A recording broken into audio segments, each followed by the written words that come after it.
Yeah. You guys. All right. Wait. I have to send the link. Sorry, I forgot about that. Yeah. Yeah. Now it is.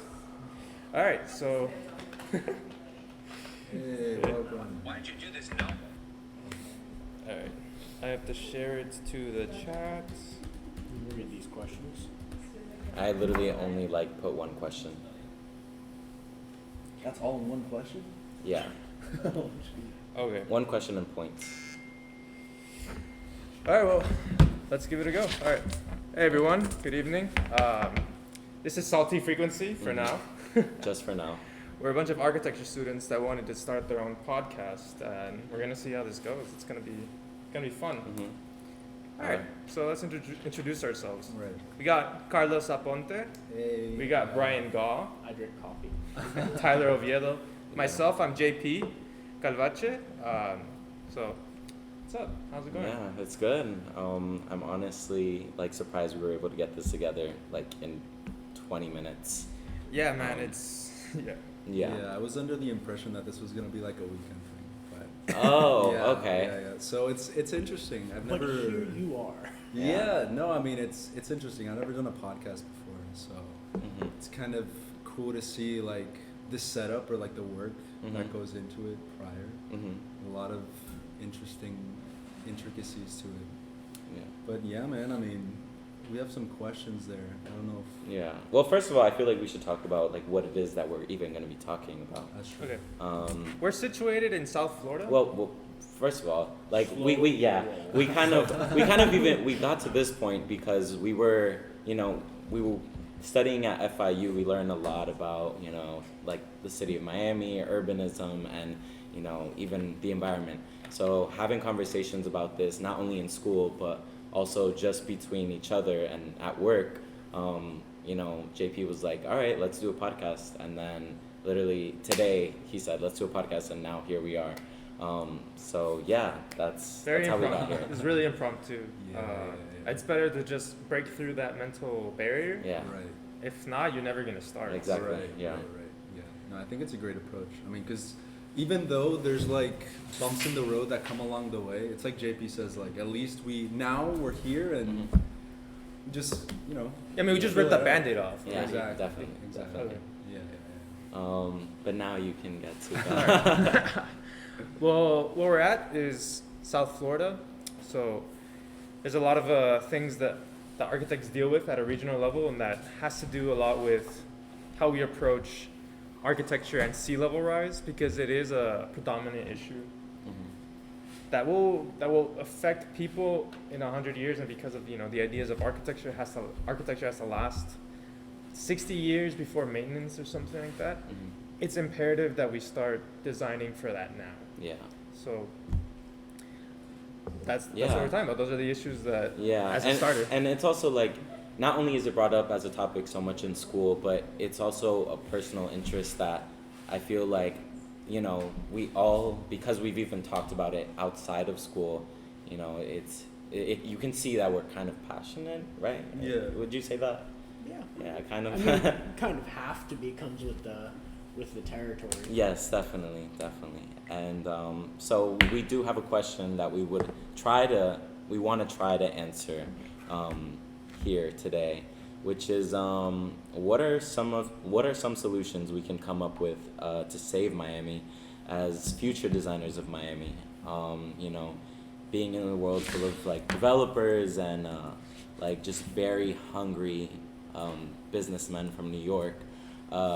We have to come up with something for this to be a livable city, not only in a environmental but in a social and economic way.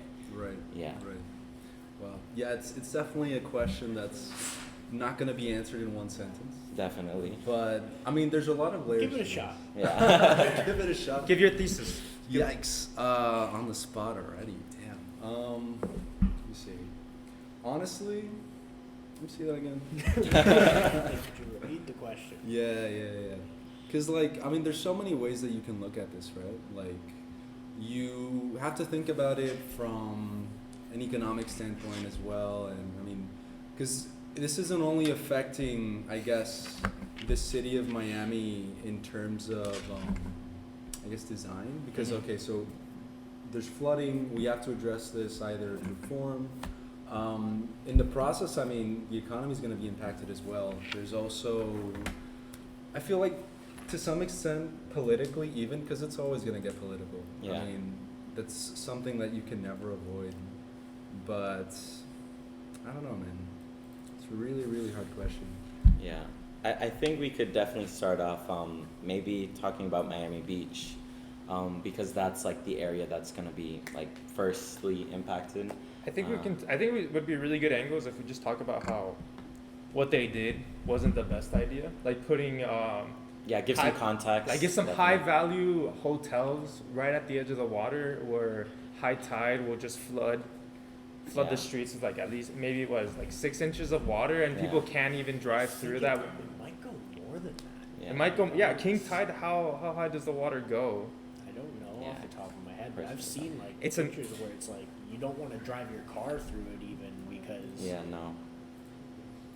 But it's funny because I think the issues that we're seeing now that are starting to arise now is because at that time they never thought that this would be a thing. Yeah. I mean, yeah. these are things that, like, for example, even comparing this to like when oil and gasoline was Mhm. found. I mean, yeah, we started using those kinds of resources, and now we have shit like climate change and all Yeah. these other negative things that are starting to arise. Yeah. I think they didn't anticipate the impact that it would have in the future, and now Mhm. we're suffering the consequences of that. Yeah. But Beach, yeah, I mean, as high far tide. as that goes, we just gotta do our best, you know. Yeah. I Where's think my- solutions. Let me see this. This is what Miami Beach looks like in high tide. Yeah. Yeah. And It's pretty low. you know, something that like I feel like isn't addressed enough is like not only is it like an environmental problem, it's also like an economic and social problem, because when you look at the actual population of Miami Beach, even though there's South Point and like South Beach where there's like these $1 million condos, there's also a lot of low-income rentals, which, you know, these people also have to like go through the worst type of transportation to get to Miami Beach, because there's only one way, well, 2 ways in, 2 ways out. Yeah. And so like basically what I'm trying to get to is because of their positioning in geography, geographically, like it's just like they need to be put at the forefront when it comes to developing the new city. I really went on a whole tangent there, but No, I mean, but it's important to consider because it's context that in the bigger picture of things you Mhm. have to consider, because the levels that this has, Mhm. it's just that. It's a lot going on. Right. It's a lot going on. Yeah. This is what we mean. So Yeah. you just mentioned the park, South Point. Mhm. I find that to be the most successful park on Miami Beach Mhm. because it actually addresses the sea level rise. What happens Definitely. is that if you put it under, what is it, Eyes on the Rise, Mhm. which is a website that, you know, they research the levels of water in which the sea level rise. Mhm. This park right here, the way it's designed is that it has these shrubs that Mhm. help mitigate the sea level rise, and it Mhm. becomes a sponge Mm. so that it doesn't get affected. Yeah. So Miami Beach will potentially, like, let's say, given 100 years, it will be underwater, Mhm. and because they understood or addressed that, Mhm. this park will still be able to be usable for years to come. it's interesting that you call it successful because I've heard several because we've had to go to that park several times just in various studios, and I've heard it many a time said it's not successful at all, and it's a pretty poor park in general, or like not poor park, but it just wasn't, I don't know, it wasn't thought out correctly. These are just responses that I've heard. Okay. I don't mind the park in general. I mean, think it's The park is nice. I think the landscape itself was designed very like, man, I don't want to say, is it picturesque where you're kind of like I feel like kind of very revealed? ornamental. Yeah. Like Yeah. kind Yeah. of So We're coming for like actual designers here. That's no, that's I know. interesting. So I really like actually the front part. Or, I don't know what I really like. I do like the front part, but if you, I want to take control real quick. What I'm not as big of a fan of is back here, the second half of the park. You guys can you can take out your phones. You want me to send you the link so you can see what it looks like? Um, I'll send it to Matthew. I don't know how to Yeah. control this on an You iPad. couldn't get him. But where there's the small hill back here is Mhm. where I'm not as big of Yeah. a fan of Yeah. it. But I didn't actually know that it had anything to do with sea level rise Mhm. for the park, because I remember when we were looking at this in I sent it to him. Design 7 is when I think it was. Yeah. I remember looking at all the diagrams from the architect. I think there might have been two Literally. two like there was one that designed it first, and then somebody else came Mhm. and, Kind of overtook the and front. not Oh, overtook, okay. but like several either years later or something, like designed. Like another version. Yeah, Okay, they did gotcha. it again. I think. Okay. And I remember the breakdown of these were the dunes that were there, and then they Mhm. added these dunes Yeah. here as a response to the natural area of Miami, Mhm. of Miami Beach being the sand dunes and stuff. So Mhm. I actually do quite like this Yeah. first part, and then the area that's created. I'm pointing like Yeah. people can see, but that in That between the curvilinear- curve. Mhm. Yeah, okay. I'm not necessarily a fan of the hill though, to be honest, because We are kind of turning into a critique. Yeah. So I know, I'm I just know. gonna Continue So on. I will get back to the question, which But- is what was interesting was that I didn't know it had anything to do with sea. We've looked at this park several times, and I didn't know it had anything to do with sea level rise. Like I've never seen that in any of the diagrams and stuff we looked at it. So I thought that's kind of neat. I bring this up because this is probably gonna, even though there could be a critique that it wasn't successful as a park, mhm. Because it I worked- like it. I want to put that out there. because it works to address sea level I'm not rise. bashing the park. Because it addresses sea level rise, I see this kind of strategy being utilized almost like to have like a green buffer between the water, the coast, and then so that it The can create between the urban and between the coast. Okay. What happens there is that buffer will allow for future sea life or ecosystems to develop once that sea level rises. Yeah. Especially if there's a mound, Yeah. keeping yeah. it as a barrier, because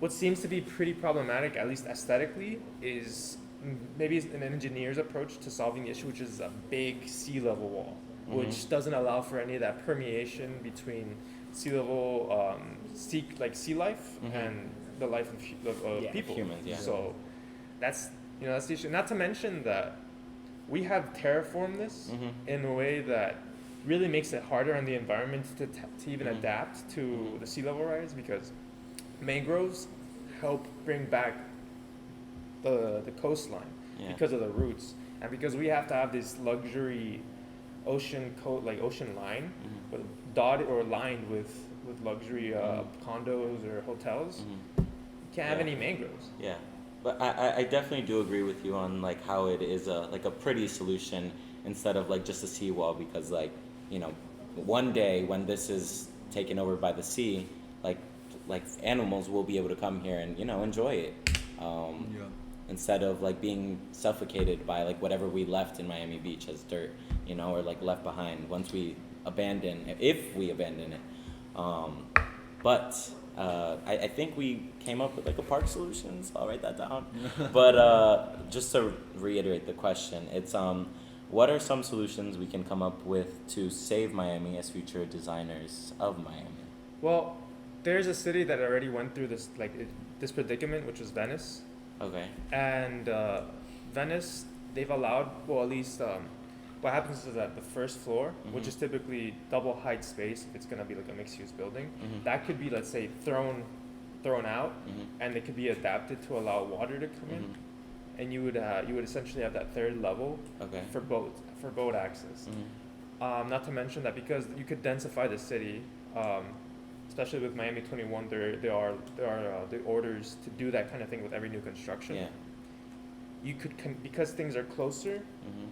basically like 60 feet away. You could have bridges that act as pedestrian connections. Okay. So that way, there could be a unified height and level, in which case that level will be public, Yeah. so that people can still navigate without having to use boats. Because right now, the way that Miami exists for transportation is largely by car.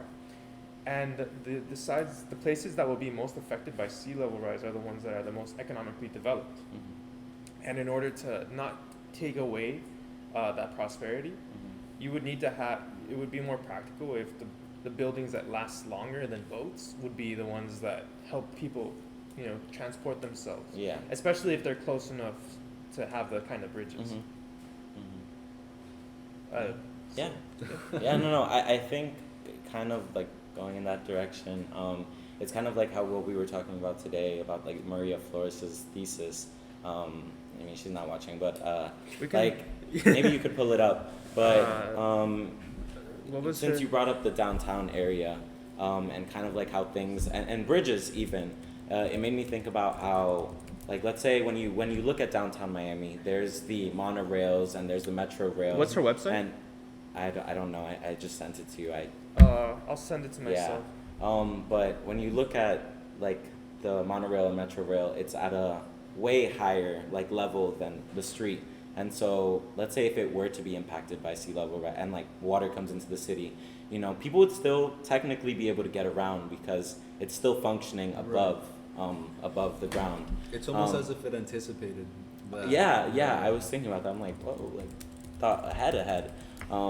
But maybe that's what they could do with like how people can move around in Miami in the future is like, this Z axis Oh my of God, I like can't find it. people walking all over the place. So an issue with with the existing buildings, the way they are, if it floods, Mhm. what JP said with the first floor becoming and everybody, pretty much moving your primary floor to the second Yeah. floor or third. It actually makes more sense to do it like the 7th because there's a pedestal, then tower, and then penthouse. That's Yeah. usually how high rises are built. But yeah, you're right. It would have to start around there, but it would probably be a little too low to the water. Well, the issue with it is, even though these are coastal, they are built to withstand a certain amount of the salt in the air from this stuff. But I mean, I could be wrong, but I don't think they're meant to be submerged. The existing buildings would need lots of work to make resistant to salt water, because salt water Yeah. will destroy Corrode anything. all the concrete. Yeah. None of the steel in the buildings could be used. Mhm. It would all have to be insulated. It would all have to be, because it's just not up to. It Yeah. needs to be 316 to Yeah. withstand in salt water. Yeah, It's probably and then you even get into the how would electricity even get into the building? How would water be pumped up to the all these there's just so many factors when thinking about downtown, and it's like, why are we still building over there? Why are we building the tallest building south of Wall Street in downtown Miami when all of these things are a factor? And it's like we're spending millions and almost billions of dollars just to do that. Yeah. All right, so you wanted to look at Maria Flores' Yeah. thesis? Which is it?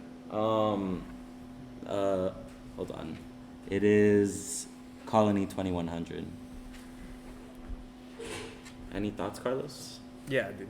Dude, honestly, it's funny that you mentioned that because I think the reason why they've continued to develop in that area is because there's already so much invested there Mm-hmm.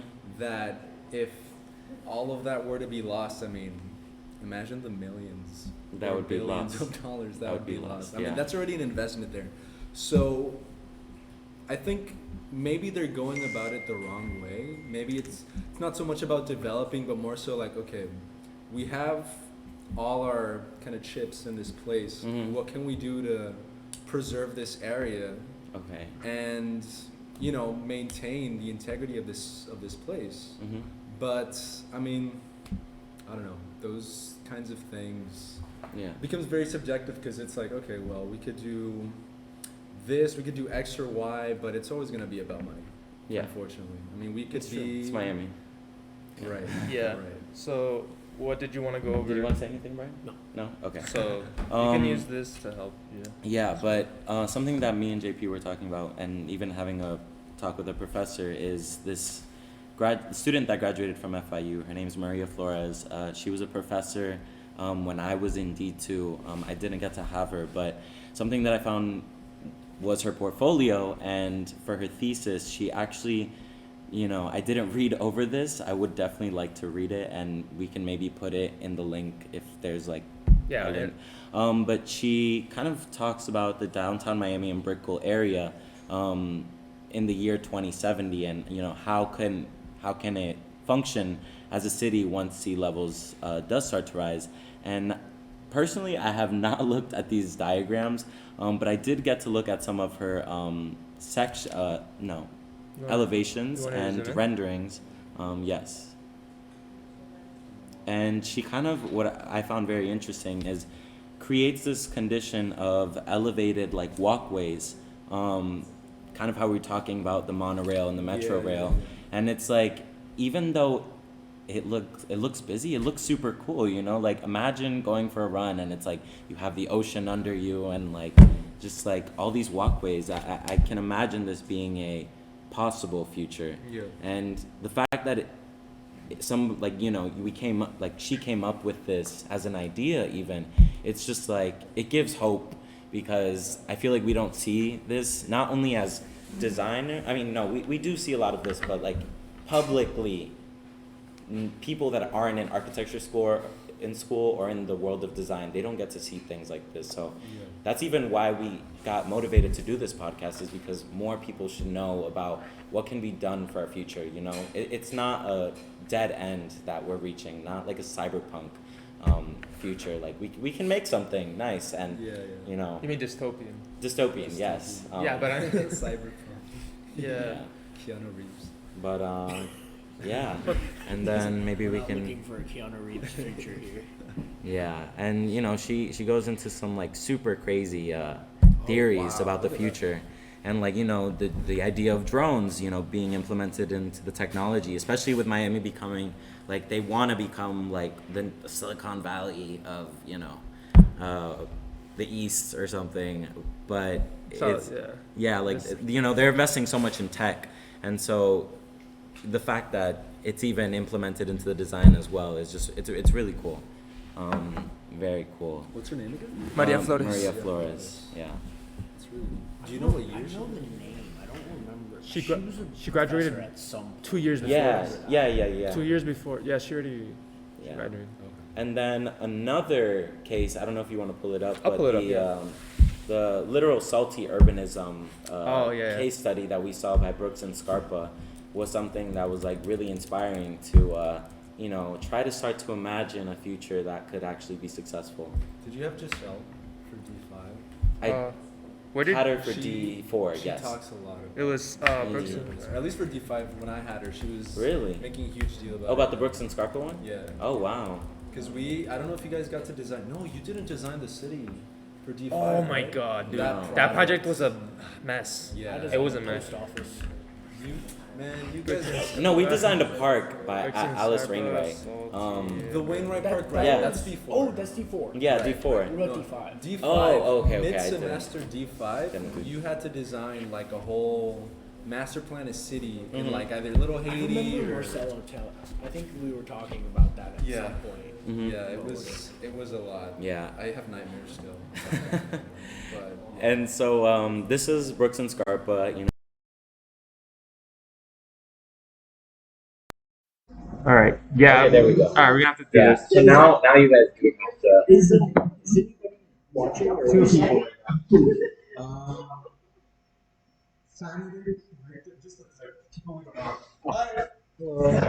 alright. Hopefully you guys heard that. Essentially we were reviewing We were looking at this case study by Brooks and Scarpa. Yeah, I'm hoping you guys at least heard that. We can review the. Yeah, just really quick. Okay, Hopefully it okay. was just like only 2 minutes. Yeah. And there was no.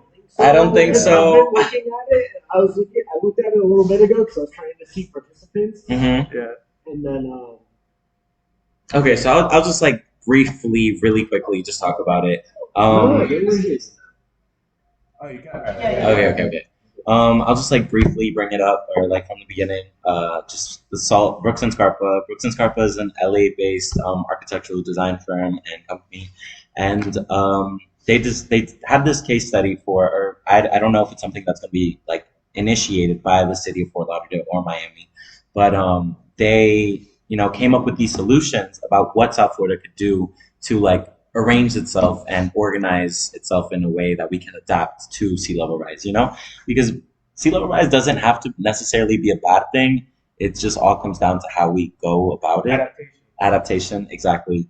And so something that we find really interesting about their studies is their solutions is one, abandon, floodproofing the building, floodproofing the site, retreating, raised mound, raised stilts, amphibious architecture, structure, and floating structure. And like we said, it all comes down to like what they want to spend, how much money they actually, the budget of this. There's a really good precedent regarding like these strategies that we mentioned already. Let me just look it up really quickly. It's the one by Stephen Hall. Is my keyboard. There you go. Here in the U.S. No, it's in China, but it's not one that it's not in like a place where they have. At least I don't think they have problems with flooding. But what Stephen Hall did in China, is really good. For like it ties in with what I said earlier about bridges being able to connect. So Stephen Hall. Why did you do this knowing? Sorry, I'm just trying to share the Twitch on my story. Do you know where in China specifically? Maybe if we look at this article, we'll see. Yeah. Let's look at the images. It's this guy. No. Yeah, it's that, but it doesn't. Okay, yeah, this project. Linked hybrid, so it's Beijing. But there's sorry, man. Sorry. Yeah. Just quickly look at it. Yeah, just quickly look at it. So just let me look for the right images and then we'll be able to go over it really quickly. Alright, that's Just a not. little bit. I don't know how you say that in English, but Cold. Yeah. It's only about like long fingers. It just. Since my mic isn't working right now, just project your voice a little bit further. Okay. Oh, it's not. I think it is. No, this mic. That's the one that was giving us problems. This. Yeah. No, we're good. But we should start wrapping it up, low-key. Yeah. Oh, damn. Yeah, an hour has passed. It's crazy. You don't even feel it. Yeah. But essentially, this is the kind of. Yeah. It's a silent film. No. I saw it at the corner of my eye. I was making sure that it was working. Okay. You're the one who caught it. Yeah. Thank God. But this is a project in Beijing. Stephen Hall. He's the mentor of one of our. He's the mentor of one of our professors here, Nick Gelby, and so it's like I don't know exactly the backstory of this, but this is something that I think could contribute to the way that Miami reacts. It's perfect that you can see like these buildings aren't really even on a grid. Let's say you can see that they're rotated just from the image. They're not facing each other in any way. They're fully capable of adding these pedestrian bridges that connects. So you can imagine what would happen if you had a densified city where they have 60 feet from each other, and it could be a grid along avenues. Yeah. It'd be completely fine in order to. Yeah. So the answer to Tyler's question. Bridges is the answer. Yeah. You know what would be really good? What? This is completely hypothetical, but Hernan Applewhite? Yeah. He'd be a perfect.